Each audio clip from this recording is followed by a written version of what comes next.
A prince fell in love with the most beautiful girl the village had ever seen, Simi. Her beauty was radiant, but it was her spirit that captured Prince Duro's heart. Just when their love seemed destined to flourish, Simi vanished without a trace on the eve of their union. The village is still buzzing with whispers, some speak of jealousy, others of dark forces.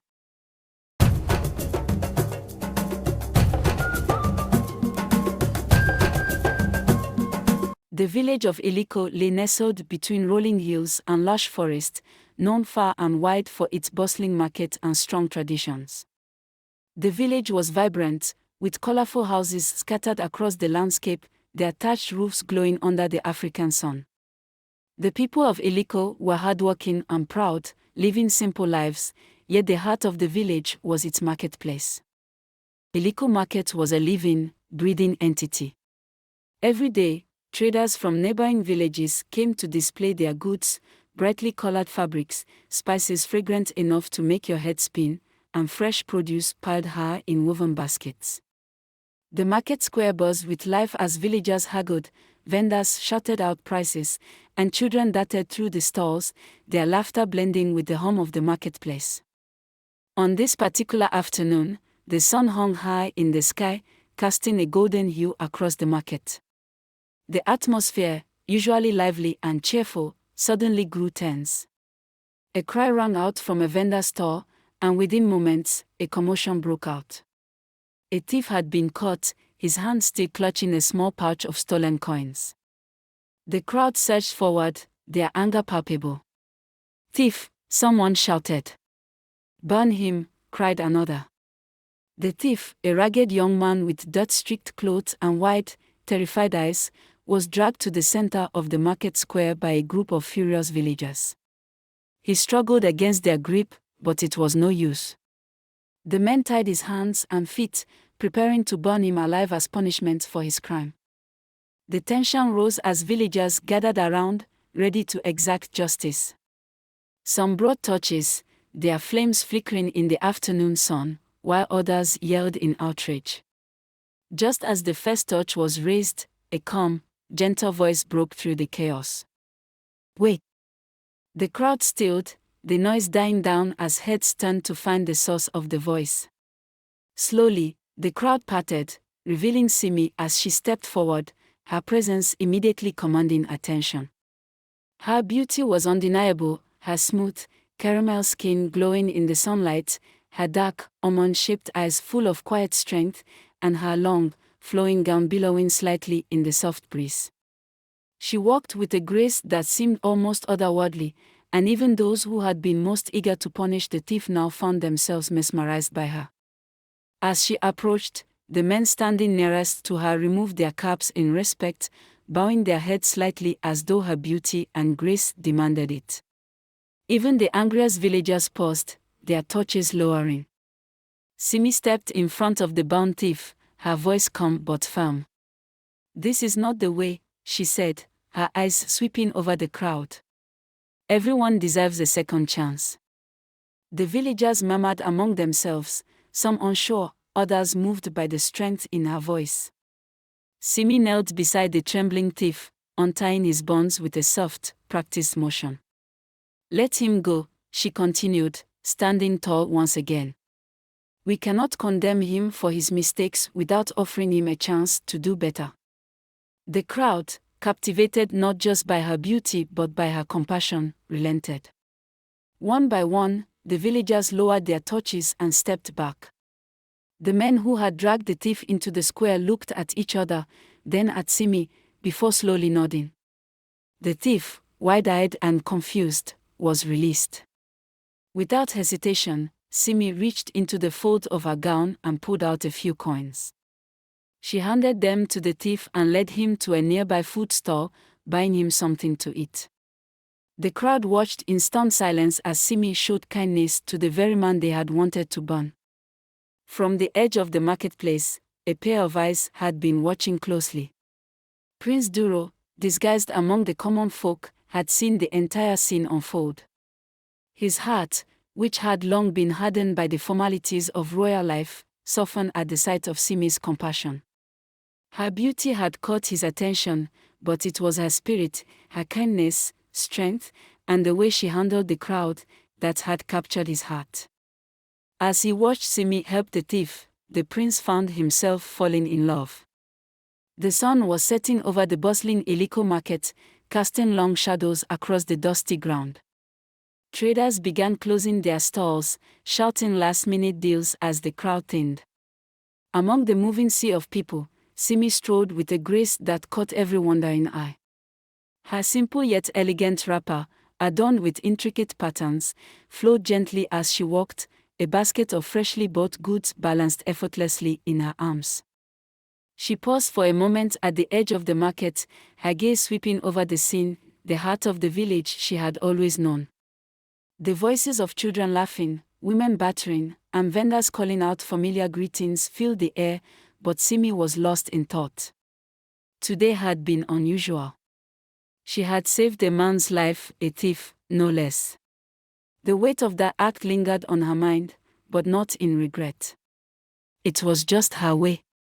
She had always believed in mercy where others saw only punishment. As she stood there, a figure moved through the thinning crowd, making his way toward her. Tall, broad-shouldered, with an air of quiet authority, Prince Duro, though still unknown to her, approached with a steady stride. He had witnessed her earlier act of compassion, and it had stirred something in him. But even now, as he neared her, it was her beauty, ethereal and captivating, that pulled him closer. In this village, full of life and chaos, Simi stood out like a radiant star. Duro slowed his pace, observing her from a short distance. Her delicate profile caught the last rays of sunlight, casting a soft glow over her face. She seemed lost in her thoughts, oblivious to the effect she had on those around her. He had met many women, some beautiful, others clever, but none like her. There was something deeper in Simi, something more than just her outward beauty.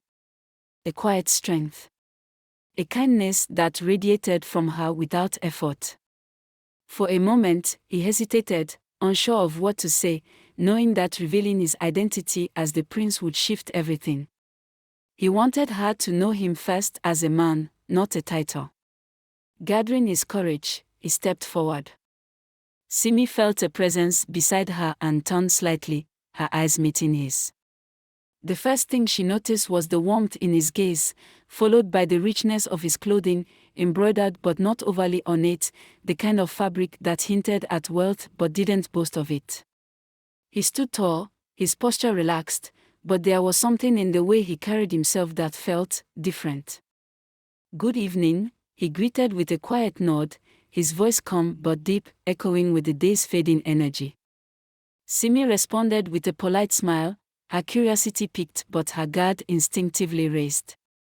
"Good evening," she replied softly, her eyes quickly scanning his face for any sign of recognition. There was something familiar about him, but she couldn't place it. For a moment, neither spoke. The hum of the market softened as vendors began packing up, and the two stood in the soft twilight, a silent understanding between them. Duro took a breath, carefully choosing his words. "The way you handled that thief earlier, it was remarkable." Most would have condemned him without a second thought. Simi shrugged slightly, turning her gaze back toward the horizon. "I only did what anyone should. Thankfully, most of the people there respect my family and me." Her voice was calm, yet there was a hint of reflection in it, as though she was still processing the weight of the day's events. Duro watched her closely, admiring the depth of her words. She wasn't just beautiful, she was wise. He found himself drawn not only to her face but to the calm power behind her words, a power that came from someone who had seen the world and chosen to remain kind in spite of it. For a few moments, they stood in comfortable silence, both feeling the quiet pull between them. "May I walk with you?" Duro asked, breaking the silence, though his tone was soft, almost uncertain. Simi hesitated. She could feel something growing here, something she wasn't sure how to handle. She gave a small nod. "If you like." They began to walk through the market, side by side, the distance between them small but noticeable. The evening air was cooling, and as they neared the outskirts of the market, Simi slowed her steps. "Thank you for the company," she said quietly, her tone polite but distant. She sensed that this man had more to him than he let on, and while she was curious, she was also wary. Duro nodded, sensing her hesitation. He wanted to tell her who he really was, to share the truth of his status as the prince. But something stopped him. He knew if she learned he was the future king, her reaction would change. He wanted her to know him first as a man, not as royalty. "Not yet. Perhaps we'll meet again," he said with a soft smile, a hint of hope in his voice. "Perhaps," Simi said, her words gentle but non-committal. With that, she turned and walked away, her silhouette fading into the twilight. Duro stood there, watching her leave, feeling an ache in his chest. He didn't know how or when, but he knew he had to see her again. In the cool, dimly lit chambers of the palace, Mama Terra, the Lord also known as the head Iliko market, approached Queen Dora with purpose. For years, the market had been the lifeblood of Iliko, and Mama Terra had ensured the queen's share flowed steadily. But now, she sought more, something greater than just wealth. "Your Highness," she began, bowing slightly, "the market thrives, and your coffers are filled. But imagine what more we could achieve together." Queen Dora's eyes gleamed with curiosity, knowing Mama Terra wasn't one to waste words. "Go on." "I propose a marriage," Mama Terra said smoothly. "Between your son, Prince Duro, and my daughter, Terra. In exchange, a larger percentage of the market profits will be yours. Our families united, and our power unmatched." The queen leaned back, greed glittering in her eyes. "And what of the prince?" Mama Terra's gaze never wavered. "He will learn to love her. It's a small price to secure the future of the kingdom and the wealth we both deserve." A slow smile spread across Queen Dora's lips. "It shall be done." As Mama Terra left the palace, her heart swelled with pride. Terra would marry the prince, and their control over the kingdom would be solidified. But neither she nor the queen could foresee the storm brewing just outside the palace walls, one in the form of a simple village girl named Simi, who had already captured the prince's heart. In the bustling Iliko market, Simi moved gracefully among the stalls, admiring the fine clothings. The villagers, noticing her, began to whisper, whispers of a strange man in love with the beautiful lady. Terra, the Lord's daughter standing not too far away, had caught the same whispers. At first, she dismissed it as idle talk, but she has come to discover that the strange man was Prince Duro.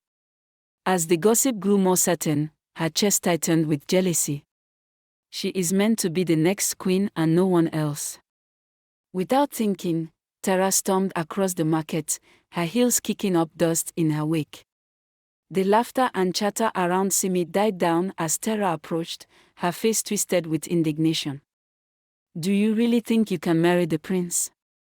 Terra spat, her voice dripping with venom. The onlookers fell silent, sensing the tension.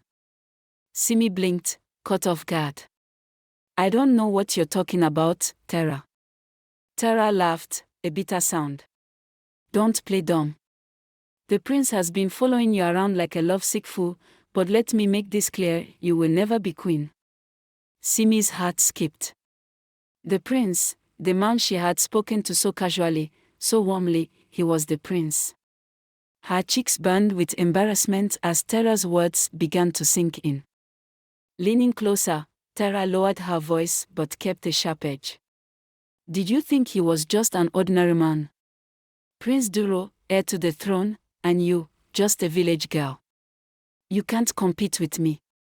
He belongs to me." The crowd watched, stunned, as Simi stood frozen, the weight of Terra's revelation crushing her spirit.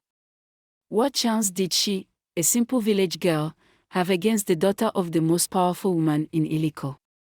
Terra smirked, satisfied with the damage she had done, and walked away, leaving Simi standing alone. The villagers murmured, but Simi barely heard them. Her world felt as if it had collapsed around her. From that moment, Simi decided to pull away from Prince Duro, avoiding him whenever they crossed paths. She convinced herself that Terra was right, she could never be part of his world. In the village, Ko had always been Simi's close friend, though his heart quietly beats for her. For years, he harbored a deep affection for the village's most beautiful woman. Each time he saw her, it was as though the sun itself shone a little brighter. Yet, that light began to dim when the rumors reached him. Whispers floated through the village that Simi was spending time with a man with royal blood. The prince. One day, Ko could no longer contain the storm inside him. He saw Prince Duro, trying to apologize to Simi for not telling her about his identity. Without thinking, Ko stormed toward them, his eyes burning with jealousy. "You think you can steal her heart just because you're the prince?" Ko's voice cut through the market air like a blade. The market's usual noise fell to a hush as onlookers turned their attention to the brewing confrontation. Simi's eyes widened in shock, her heart pounding in her chest. The prince, calm and regal even in the face of accusation, looked at Ko with a mixture of confusion and sympathy. "Ko, this isn't the time," Simi started, stepping forward, trying to diffuse the tension. But it was too late. Ko's feelings had been bottled up for too long, and now they overflowed like a river breaking its dam. "Is that what you want, Simi?" Ko spat, his voice trembling with frustration. "You choose him, a man who can offer you nothing but power. What about love, Simi? What about the love I've shown you all these years?" Prince Duro, standing tall, stepped in between them. "Ko, this is not the way. I have no desire to cause you pain." But Ko wasn't listening. His mind was clouded by years of longing, years of loving in secret, years of wishing that one day, Simi would see him as more than just a friend. He lunged toward the prince, anger surging through him. The prince, though surprised, stood his ground, his hand instinctively moving to defend himself. The crowd gasped, forming a circle around them. Simi, now caught between two men who cared for her in vastly different ways, felt trapped. The tension, the jealousy, and the confusion became too much. Her voice, usually soft and calm, cracked as she cried out, "Stop." Both men froze, but the damage was done. Cole, blinded by his obsession, couldn't see that his outburst only pushed her further away. And the prince, though kind, was part of a world she could not easily step into. Without another word, Simi turned and walked away, her footsteps heavy with the weight of uncertainty. She had to distance herself from both men, not knowing where her heart would lead her next. As the sun set over Eliko, tensions reached a breaking point. Simi's family had become the subject of whispers and gossip since her connection to the prince was revealed. That night, under the cover of darkness, a group of thugs from a nearby village, paid off by Mama Terra, attacked Simi's family and left her parents injured in the process. The thugs also ransacked their market stall, destroying everything. The assault was brutal, leaving their livelihood in ruins. By morning, the news had spread like wildfire through the village. Simi and her family were now considered cursed and marked by luck. The following day, the matter reached the palace. The king and queen summoned Prince Duro to discuss the chaos brewing in the village. As Duro entered the royal chambers, he saw his mother, Queen Dara, already spinning her web of lies. "My lord," the queen began, her voice laced with concern, "I have heard troubling things about this girl, Simi. Not only has she caused the prince to be attacked by many dangerous men, but thieves have attacked her family overnight, destroying their store. It is a sign, a curse upon her household." The king, unaware of the queen's secret pact with Mama Terra, frowned. "What are you saying, woman?" Queen Dora seized the moment, lowering her voice as if speaking out of duty. "This is ill luck, my king. The people are talking. They say Simi is not fit to be a prince's wife. She comes from a cursed family. But there is hope for our son, for the kingdom. Terra, the daughter of our lord, is more suited. She is of noble stock, and the villagers respect her mother. The king, ever concerned for the stability of his kingdom, weighed the queen's words. Doro, he said, turning to his son, I know you care for this girl, but the kingdom must come first. You cannot bring ill fortune to this house. You will marry Terra, and the village will be at peace. Prince Doro's heart sank. He knew this decision was wrong, but his father had spoken. His mother had twisted the truth to protect her pact with Mama Terra. The order was final, he would wed Terra by the end of the month. There was no room for protest, no chance to explain his love for Simi. However, determined to reconcile with Simi, Prince Doro sought her out. Simi had already heard the news of the royal decree. She avoided him at every turn, too consumed with caring for her injured parents and unwilling to bring more trouble to her family. Every time the prince approached her, she slipped away, her heart heavy with sadness, knowing that being near him would only cause more harm. In the weeks leading up to the wedding, Prince Doro grew more desperate, but the weight of his father's order and the village's judgment kept pushing him further from Simi. She, too, kept her distance, burdened by the rumors and the attack that had torn her family apart. As the sun hung low in the sky over Eliko, casting a warm glow over the village, the entire community gathered in the square, adorned in their finest attire. The day everyone had been waiting for had arrived, the wedding of Prince Doro to Terra, daughter of the formidable Lord of the market. Women sang praises, men drummed, and a sense of celebration filled the air. At the palace gates, Prince Doro stood tall, his expression unreadable. He was dressed in the finest traditional regalia, a vision of strength and royalty. To his right, Terra waited, radiant but smug, her eyes glinting with the assurance of victory. Beside her stood Iolode, dressed in a flowing white lace outfit, beaming as though she had already conquered the kingdom itself. But behind the ceremonial joy, a storm brewed. As the drums rolled and the villagers gathered to witness the royal union, Prince Doro took a deep breath, his eyes scanning the sea of faces. He knew what was expected of him. His mother, Queen Dara, had ensured that the pact with Mama Terra would secure their family's wealth and control over the marketplace. Yet, his heart beat for another, Simi. The crowd quieted as Prince Doro stepped forward, his voice strong and clear. I know this day is meant to celebrate my union with Terra, daughter of Mama Terra, he began, and murmurs of approval rippled through the square. But then, his tone shifted. However, he paused, drawing the attention of every soul in the square. My heart is bound to another. A collective gasp swept through the crowd. My heart belongs to Simi. Silence. Then chaos erupted. Shocked voices filled the air as the villagers turned to one another, unable to comprehend what they had just heard. Terra's face twisted into disbelief and rage, her hands trembling at her sides. Mama Terra, usually composed, seethed with anger, her eyes narrowing into slits. The queen's face paled, and she quickly moved to the side of her husband, the king, whispering furiously in his ear. The king stared at his son in disbelief. She will ruin the kingdom, the queen whispered harshly to the king, her voice urgent. If you allow this, we will be the laughingstock of all the villages. The people will turn against us. The king, his brow furrowed, stepped forward, his eyes hardening as he looked at his son. You dare to defy me on this day? To bring shame to your family? To your kingdom? His voice thundered through the square, silencing the chaos for a moment. Prince Doro stood his ground, unwavering. I will marry only Simi, father.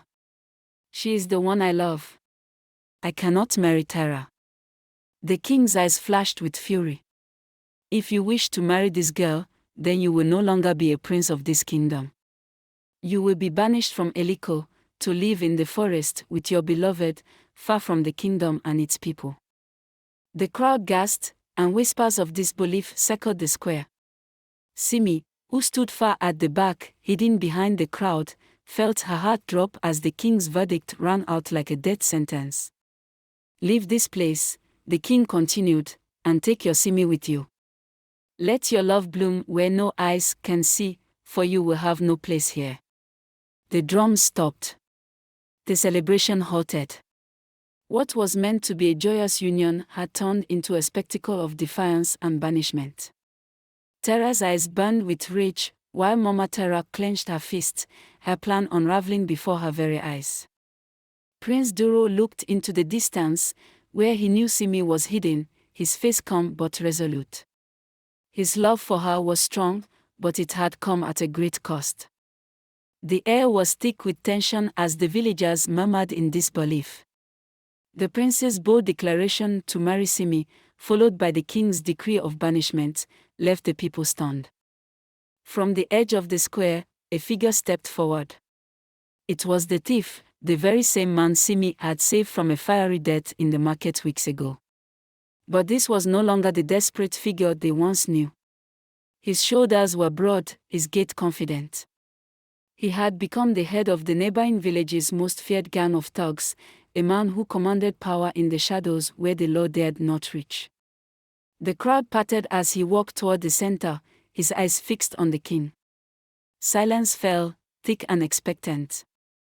"I am the one she saved," the thief began, his voice steady but fierce.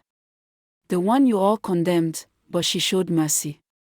Today, I repay my debt to Simi, because she deserves justice, not banishment." The thief paused, his words hanging in the air. Behind him, two rough-looking men were dragged forward, their heads bowed in shame. "These men," the thief continued, pushing them forward, "are the ones who attacked Simi's parents' store. They did so without my consent. Destroyed their livelihood. And they did not act alone. They were paid, ordered to do so by Mama Terra." A gasp rippled through the crowd. All eyes turned to Mama Terra, who stood frozen, her face drained of color. The thief stepped closer, his voice growing louder as he addressed the king. "They attacked her family on your orders, Mama Terra," he said, his tone unrelenting. "You wanted to ruin Simi, to break her spirit, because she stood in the way of your greed. These men will tell you the truth." The two thugs, trembling, fell to their knees before the king. One of them spoke, his voice shaking. "It's true, Your Majesty. Mama Terra paid us. She told us to destroy the store, to make Simi and her family suffer." The king's face, once stern, now twisted in anger and betrayal. The crowd erupted into chaos, voices rising in outrage as the full weight of the truth settled in. Mama Terra stumbled backward, her carefully woven plans unraveling before her eyes. The village square was filled with murmurs of disbelief as the truth finally unraveled. The gang leader stood tall, his voice cutting through the shocked crowd as he forced his men to confess. The people had gathered, first in celebration of what was meant to be a royal wedding, but now, they stood in stunned silence. The secrets hidden beneath the market's bustling surface had been dragged into the light. Mama Terra, once revered as the Iolode, the powerful head of the market women, stood before them, her face twisted in disbelief. She had long commanded respect, feared for her influence, but now, the veil had been lifted. Her greed, her manipulation, her wickedness, all exposed. The king, who had sat oblivious on his throne, finally saw the extent of her treachery. His stern gaze swept over the crowd, resting on the fallen Iolode. The weight of his disappointment was palpable, his once trusting eyes now cold. Slowly, he rose to his feet, his voice carrying the authority of a man who had been deceived by those closest to him. "Mama Terra," he began, his voice stern, "your greed has poisoned the heart of this village. You have used your power for your own gain, and for this, you will be stripped of your title." The crowd shifted. Eyes that once lowered in fear at her presence now glared with anger. Mama Terra opened her mouth to speak, but no words came. She, who had commanded the marketplace, now stood powerless. The king's next words sealed her fate.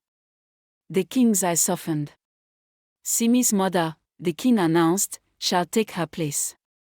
Invite her over and I shall crown her the new warlord of Iliko.